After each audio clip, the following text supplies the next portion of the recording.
Welcome et bienvenue pour cette première session de masterclass du programme TF pour l'année 2022. Donc, je suis Roland Foucault et cette session va être faite par Omoumi, qui est une consultante au cabinet Accenture. Et le thème, c'est comment faire un business plan gagnant, un business plan convaincant. Ok, Nadia. Donc, aujourd'hui, comme on vous a dit, nous allons voir comment élaborer un business plan gagnant. Et pour cela, on va l'aborder à travers 3 thèmes. Le premier thème, ça va être pourquoi est-ce que vous devez élaborer un business plan. Le deuxième sera une approche de racontage d'une histoire, l'histoire de votre vie, pour pouvoir élaborer un business plan. Et la troisième partie, ça sera le cheminement pour pouvoir avoir un canevas pour un bon business plan. Donc, on a donc commencé par le pourquoi. Pourquoi est-ce que vous devez élaborer un business plan? Vous devez élaborer un business plan parce que vous voulez partager votre vision avec les partenaires, avec les investisseurs. Et vous devez savoir que le business plan, c'est d'abord pour vous-même. C'est un outil pour vous-même afin de maîtriser votre projet. Et c'est aussi un outil qui permet premièrement de pouvoir avoir la conviction sur votre projet, de montrer combien et comment vous êtes engagé pour votre propre projet. Donc ça, c'est le premier point. Deuxième point, dans pourquoi est-ce que vous devez élaborer un business plan? Vous devez savoir que le business plan, c'est un outil qui vous permet de montrer aux partenaires et aux investisseurs votre rapport personnel et surtout de leur démontrer que vous pouvez supporter et maîtriser votre projet. La troisième chose, c'est de pouvoir montrer clairement et indiquer les étapes à suivre pour que votre projet soit totalement opérationnel. Donc voilà, de façon très synthétique, pourquoi est-ce que vous devez élaborer un business plan gagnant? OK, thank you. Donc, sur le point concernant l'histoire que vous devez raconter, la deuxième partie, vous devez savoir que l'approche qu'on vous conseille pour pouvoir faire votre business plan, c'est de faire comme si c'était un film, c'est le film de votre affaire que vous voulez raconter.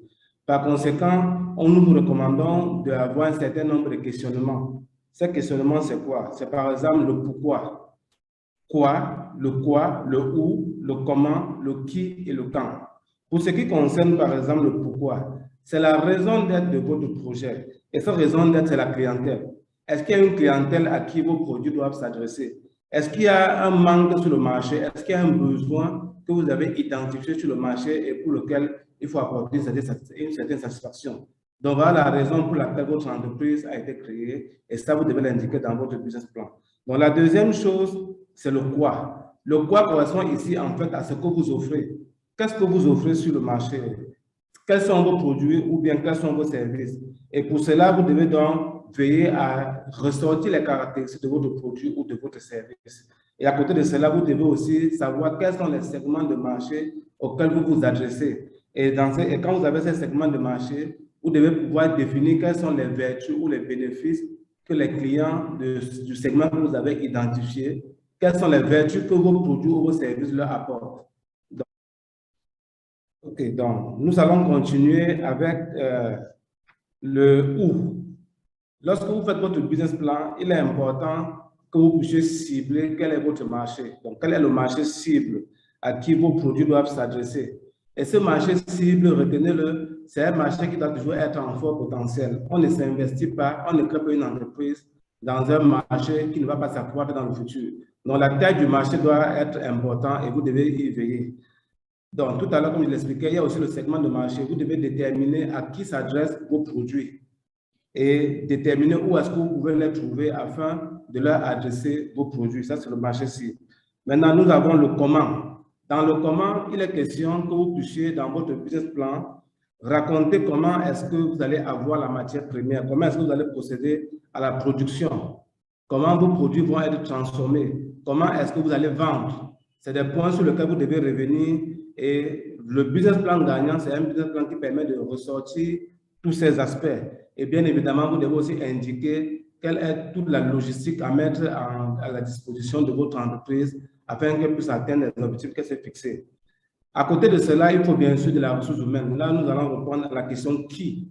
Qui sont les personnes qui vont permettre que l'entreprise soit opérationnelle? À ce moment, les responsabilités doivent être définies. Les compétences nécessaires pour que votre entreprise puisse fonctionner, vous devez les indiquer. Aussi bien que l'expérience passée. Donc, vous devez indiquer quelle est l'expérience des personnes que vous allez utiliser. Si vous avez déjà leur CV, vous devez indiquer. Et pour finir, au niveau du quand, Le quand ici correspond plus aux étapes importantes, c'est-à-dire à quel moment allez-vous atteindre certains indicateurs clés que vous avez mis à la base dans les phases précédentes. À ce moment-là, il est question de revenir sur tout ce qui est croissance. Comment va se passer la croissance de la clientèle? Comment va se passer la croissance globale de l'entreprise? Comment va se passer la croissance des talents, c'est-à-dire les compétences que vous avez mis en place dans votre entreprise, les personnes, les ressources humaines que vous avez recrutées? Est-ce que vous avez un plan de carrière pour cette ressource-là? Là, il faut l'indiquer. Et pour finir, tout ça doit être mis ensemble afin que le business plan soit un business plan gagnant.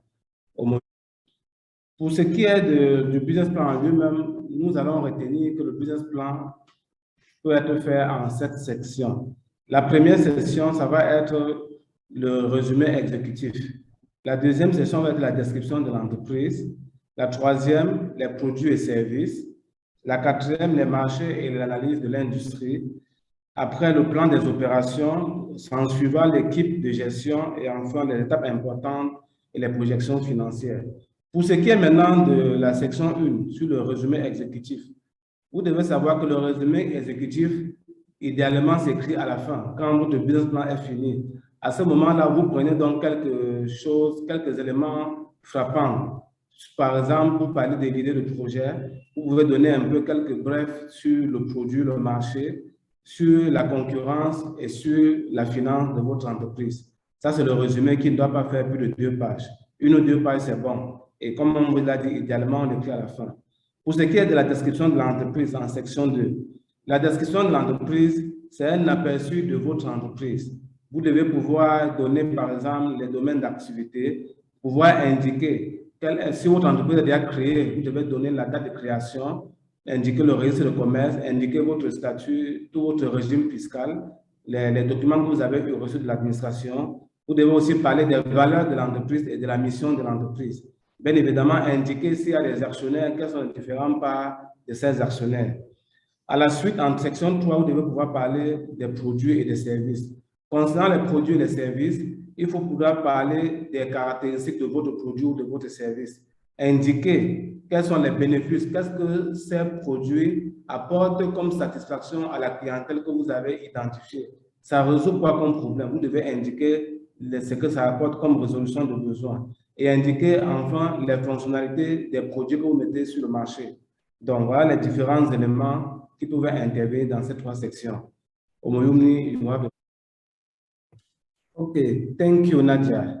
Donc, nous allons donc nous porter sur la 4e section de votre business plan. Cette 4e section doit pouvoir parler du marché et de l'analyse de l'industrie, du secteur où vous vous trouvez.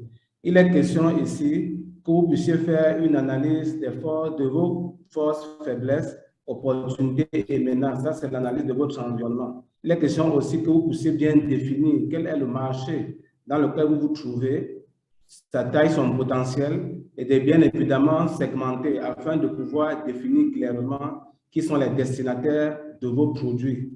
Donc, pour ce qui concerne le plan des opérations, dans le plan des opérations, il est question que vous puissiez indiquer quel est votre plan de production, quels sont les différents éléments qui rentrent sur la production ou la réalisation, la transformation de vos produits afin qu'ils soient acceptables sur le marché.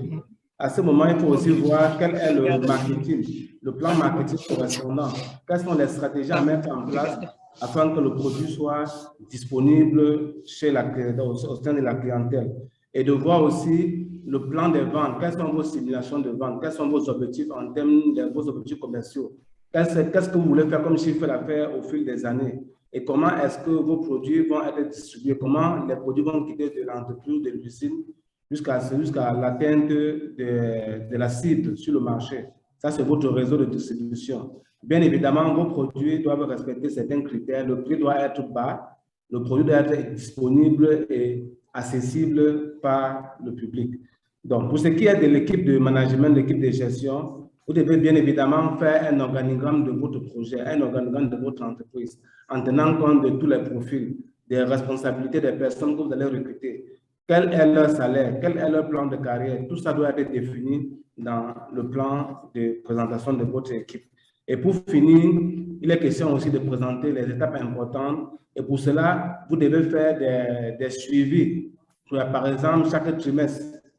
Donc, ça fait 4 fois par an, vous faites un rapport de vos activités. Vous devez aussi déterminer quelles sont vos recettes et comment est-ce que ces recettes vont croître dans la durée. Et pour cela, vous devez définir des objectifs qui sont SMART, donc des objectifs simples et mesurables, facilement atteignables. Et bien évidemment, vous devez déterminer les budgets de votre entreprise. Donc, on vous remercie pour avoir été attentif. OK, donc merci. La question qui se pose là maintenant, c'est la question des candidats qui demandent si la formation est importante lorsqu'on doit lancer son entreprise.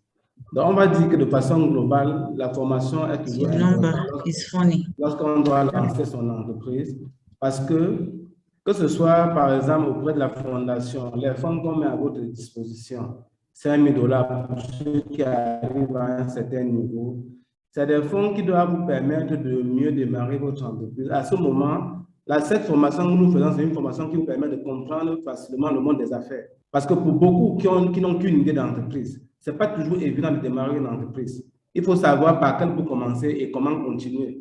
Donc, la formation qu'on vous apporte à travers le TIF, c'est une formation qui vous permet de mieux comprendre le monde des affaires. Et il faut dire que même pour ceux qui ont été en affaires pendant longtemps, ce n'est pas toujours évident. Donc, la Fondation a pris le soin de mettre ensemble un certain nombre d'éléments très importants qui vous permettent, quand on vous forme dessus, ils vous permettent d'être des entrepreneurs à succès dans l'avenir et de ne plus faire les affaires telles qu'on l'a vu par avant. Et puis après, les gens font les affaires, après ça ne marche pas. Donc voilà globalement ce qu'on peut dire, la formation, elle est importante. OK. La question qui se pose maintenant, c'est celle de savoir comment parler de l'équipe alors que l'entreprise n'est pas encore créée, alors qu'on n'en est qu'à la phase de projet. Donc, ce que vous devez savoir, c'est que la formation qu'on vous donne, c'est une formation qui vous permet d'être prêt pour accueillir les investisseurs. C'est ça la formation qu'on vous donne. Donc, on vous indique comment est-ce que vous devez vous comporter afin de pouvoir lever les fonds, afin de pouvoir avoir une entreprise prospère.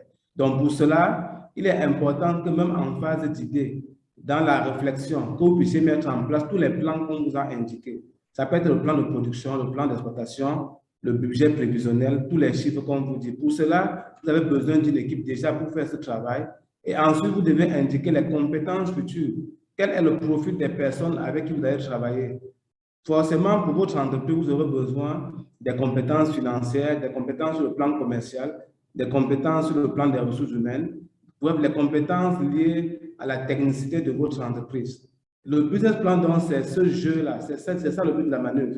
Le business plan vous permet de dire aux investisseurs et à vos partenaires comment est-ce que vous allez faire quand l'entreprise sera créée, en indiquant donc les personnes avec qui vous allez travailler. Cette personne peut déjà être là ou non. Ce n'est pas important. Tout ce qui est important, c'est que vous devez parler d'eux. On a besoin de ressentir que vous parlez de quelque chose que vous maîtrisez. OK, beaucoup. Donc, on a remercié Omoyumi et puis on continue avec certaines inquiétudes que les participants ont, comme par exemple le canevas de business plan. Donc, on va vous envoyer le canevas de business plan d'ici lundi. Vous aurez ça par email et aussi dans le groupe Telegram. Et on se rend compte que beaucoup de personnes ne sont pas dans le groupe Telegram. Bon, sans comprendre pourquoi. Les liens pour le groupe Telegram ont été envoyés à tout le monde par email. Donc, regardez dans vos emails et on vous a dit, généralement, il faut regarder dans vos spams ou des mails indésirables. Souvent, quand la fondation vous envoie le mail, ça peut aller dans vos spams. Il faut donc regarder, checker. Donc, on vous recommande vivement de rentrer dans les groupes Telegram pour les différentes langues. Plusieurs groupes Telegram ont été créés. Allez dans vos emails et cliquez le lien pour entrer dans le groupe Telegram. Ceux qui n'ont pas de groupe de Telegram sur leur smartphone, téléchargez Telegram et rentrez dans le groupe parce que c'est par là que la fondation va beaucoup plus communiquer avec vous.